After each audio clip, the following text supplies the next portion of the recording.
Assalamualaikum warahmatullahi wabarakatuh. Kami dari kelompok 3 yang diketuai oleh Galih Jalal Rakasiwi dan saya Gayu Muhammad Rizky. Lalu ada Hajar Salsabila, ada Ikfayas Quraisy dan Ilyas Nurfayuji. Kami di sini akan mempresentasikan proposal kami yang berjudul Perancangan Kursi Kuliah Mahasiswa Politeknik Gajah Tunggal dengan Pendekatan Ergonomi. Baik, kita masuk pada bagian latar belakang, di mana merupakan suatu alasan mengapa kelompok kami melakukan penelitian ini. Seperti yang kita tahu, seluruh mahasiswa menggunakan kursi sebagai sarana pembelajaran di sana. Sedangkan ukuran-ukuran kursi pun beragam, ada yang pendek, ada yang tinggi, dan ada pula beberapa kursi yang bisa diatur ketinggiannya sesuai kenyamanan mahasiswa tersebut.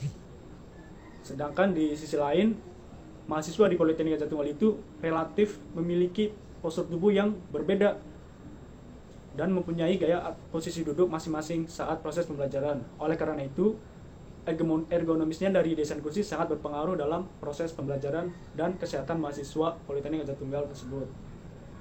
Nah, di sini ada masalah penyakit yang namanya musculoskeletal disorder, di mana penyakit ini yang disebabkan oleh karena ketidaksesuaian antara ukuran tubuh mahasiswa dengan kursi meja kampus yang digunakan.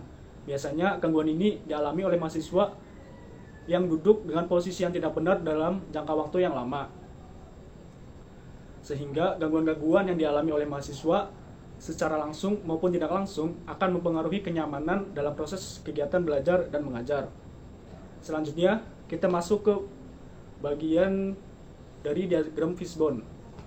Nah, diagram Fishbone ini merupakan diagram sebab akibat, di mana akibatnya itu merujuk pada bagian kepala dari diagram ikan ini, di mana akibatnya yaitu mahasiswa mudah lelah yang disebabkan oleh 3 faktor utama. Yang pertama yaitu ada faktor metode, ada faktor manusianya yaitu man, dan yang ketiga ada faktor material, di mana faktor metode itu meliputi posisi duduk yang tidak baik.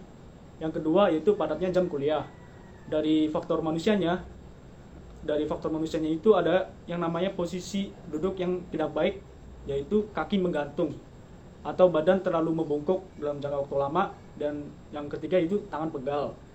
Nah, dari sisi materialnya, yaitu sisi dari kursinya itu ada kursi itu tidak ergonomis, yang kedua tidak adjustable atau tidak bisa diatur tinggi pendeknya dari kursi tersebut, dan yang ketiga ada dudukan kursi terlalu keras dan meja tidak kokoh. Selanjutnya kita akan masuk ke tabel faktor 5W 1H, di mana 5W terdapat what, why, where, when, and who, dan H-nya adalah how. Pertama terdapat faktor man, apanya itu what-nya, yaitu kaki menggantung, badan membungkuk, dan tangan pegal. Kenapa? Karena tinggi kursi tidak sesuai, tinggi meja kursi tidak sesuai, dan yang terakhir meja kursi tidak sesuai dengan tangan panjang tangan. Di mana di Politeknik Gajah Tunggal, kapan saat jam kuliah, siapa mahasiswa, bagaimana caranya menentukan tinggi kursi, tinggi meja, dan lebar meja mahasiswa sesuai ukuran dimensi rata-rata mahasiswa. Faktor yang kedua material, apanya, yaitu kursi tidak ergonomis dan alas kursi keras. Kenapa? Karena desain tidak sesuai dengan tinggi rata-rata, dan alas kursi terbuat dari kayu. Di mana di Politeknik Gajah Tunggal, kapan pada saat jam kuliah, siapa mahasiswa, bagaimana caranya dengan mendesain kursi kuliah yang inovatif dan ergonomis sesuai dengan kebutuhan mahasiswa.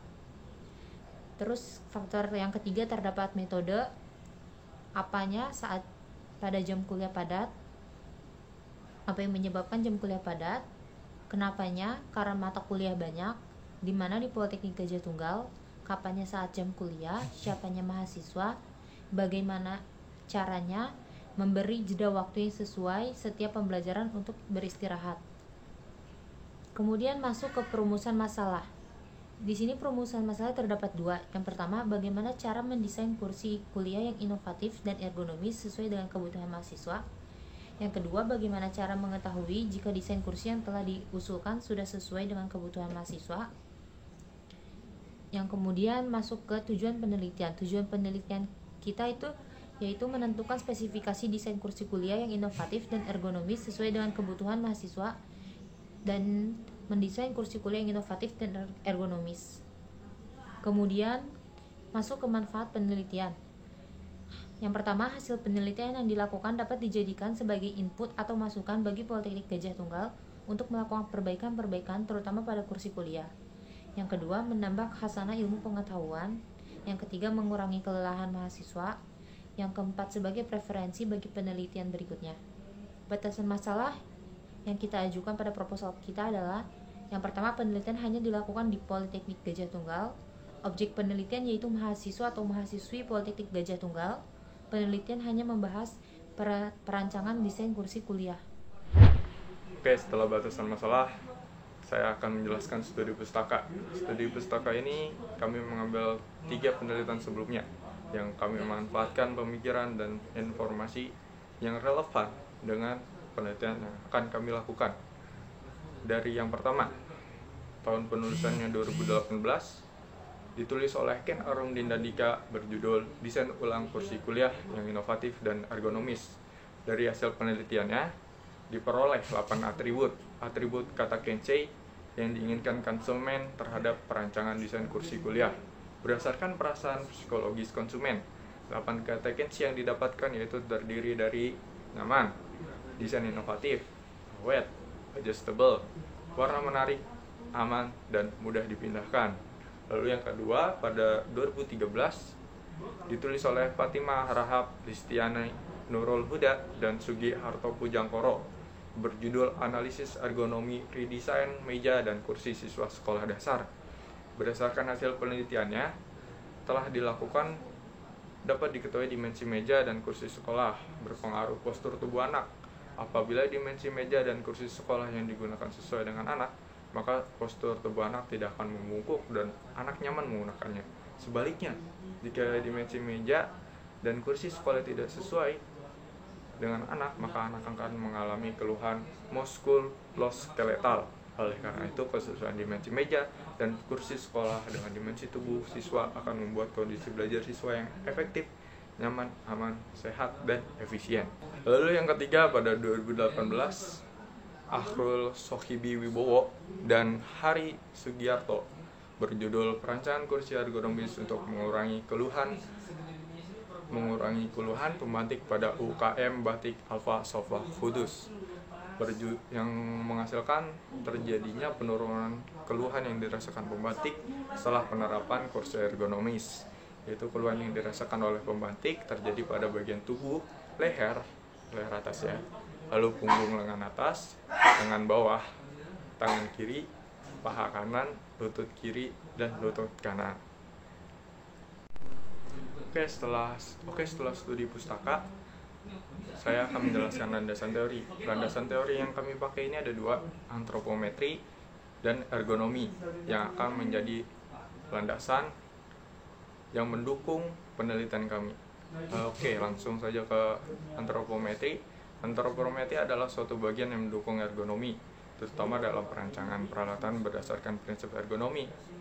Dari katanya, antro yang artinya manusia dan metri yang artinya ukuran, sehingga antropometri adalah ilmu tentang hubungan antara struktur dan fungsi tubuh, termasuk bentuk dan ukuran tubuh dengan desain alat-alat yang digunakan manusia. Ini menurut Wignyo Subroto pada tahun 1995. Lalu data antropometri dan cara pengukurannya. 1. Dimensi tubuh struktural, antropometricitatis. Lalu yang kedua, dimensi tubuh fungsional, antropometri dinamis. Kita lanjut ke definisi ergonomi. Ergonomi ini berasal dari bahasa Latin yaitu ergon dan nomos, yang berarti hukum alam, dan dapat didefinisikan sebagai studi tentang aspek-aspek manusia dalam lingkungan kerjanya yang ditinjau secara anatomi, fisiologi, psikologi, engineering, manajemen, dan desain atau perancangan menurut Nurmianto Eko pada tahun 1998. Lalu kita masuk ke distribusi normal dalam penetapan data antropometri. Sebagian besar data antropometri dinyatakan dalam bentuk persentil. Persentil merupakan suatu nilai yang dinyatakan bahwa persentase tertentu dari sekelompok orang yang dimensinya sama dengan atau lebih rendah dari nilai tersebut. Oke, kita lanjut ke slide berikutnya. Tabel data perhitungan persentil. Jadi, persentil itu adalah suatu nilai yang menunjukkan presentasi tertentu dari orang yang memiliki ukuran pada atau di bawah nilai tersebut. Di sini ada persentil 1 sampai 99 dengan perhitungan dari seperti yang ada di tabel. Jadi sebelum kita menghitung dimensi produk, kita menentukan dulu persentil yang akan dikalikan dengan dimensi tubuh. Oke, selanjutnya ke alur penelitian. Di sini ada alur penelitian kita yang diawali dengan mulai, terus penentuan partisipan. Di sini partisipannya itu mahasiswa Politeknik Haji Tunggal yang memiliki tinggi dari 155 sampai 170 cm dan rentang usia 18 sampai 21. Setelah itu pengumpulan data antropometri mahasiswa Politeknik Haji Tunggal. Habis itu pengujian datanya. Pengujian data itu sini ada dua. Pertama itu diuji dengan keseragaman data dan kecukupan data. Setelah itu pengolahan data. Pengolahan data itu terdiri dari perhitungan persentil dan perhitungan untuk menentukan dimensi produknya. Setelah menemukan dimensi produknya, kita membuat rancangan desainnya dan selesai. Setelah itu di sini ada alat dan bahan. Yang pertama itu meteran. Meteran digunakan untuk mengukur dimensi tubuh mahasiswa dan dimensi kursi mahasiswa. Yang dua itu software SketchUp. Software SketchUp ini digunakan untuk merancang kursi yang akan dibuat. Yang ketiga itu Minitab atau SPSS, digunakan untuk mengolah data yang ada antar. Sini kita masuk ke bagian pengujian data menggunakan dua pengujian, yaitu keseragaman data dan kecukupan data. Di mana keseragaman data ini bertujuan untuk memastikan bahwa data yang terkumpul berasal dari sistem yang sama. Maka dilakukan pengujian terhadap keseragaman data. Lalu yang kedua yaitu uji kecukupan data, di mana diperlukan untuk memastikan bahwa yang telah dikumpulkan dan disajikan dalam laporan penimbang tersebut adalah cukup secara objektif. Setelah pengujian data dilakukan, kita masuk ke bagian pengolahan data. Di sini ada 8 tahap. Yang pertama yaitu menentukan produk dan dimensi pada produk yang dirancang. Jadi dimensi produk yang kita tentukan di sini terdiri dari 6 bagian, yaitu panjang kursi mahasiswa, lebar kursi mahasiswa, tinggi kursi mahasiswa, lalu ada tinggi sandaran kursi mahasiswa, tinggi sandaran tangan kursi mahasiswa, dan yang terakhir panjang meja tulis pada kursi mahasiswa. Yang kedua yaitu menentukan dimensi tubuh yang diukur berdasarkan dimensi produk. Tentunya dimensi tubuh di sini disesuaikan dengan dimensi produk yang ada. Terdiri dari 6 dimensi. Yang pertama ada dimensi 24 yaitu lebar bahu.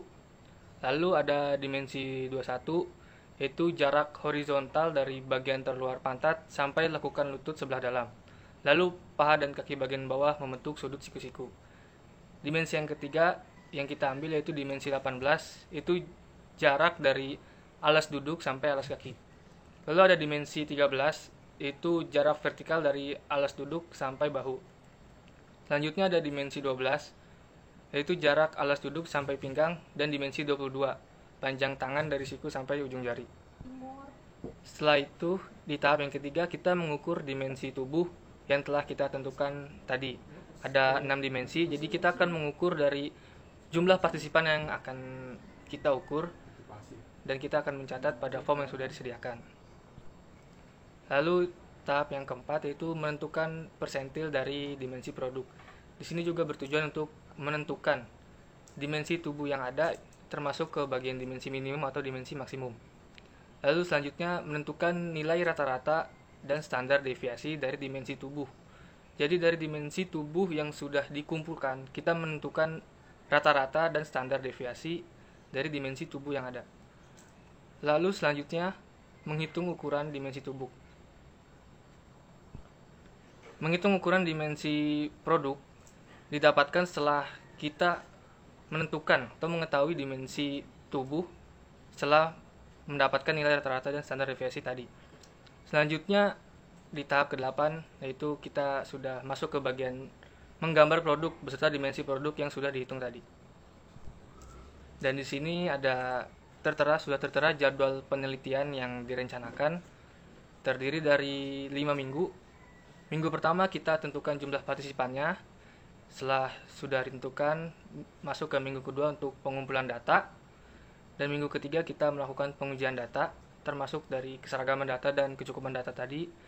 Lalu minggu keempat kita masuk ke pengolahan data. Dan terakhir minggu kelima kita merancang desain. Sekian presentasi dari proposal penelitian kelompok kami. Mohon maaf apabila ada kekurangan. Wassalamualaikum warahmatullahi wabarakatuh. Kami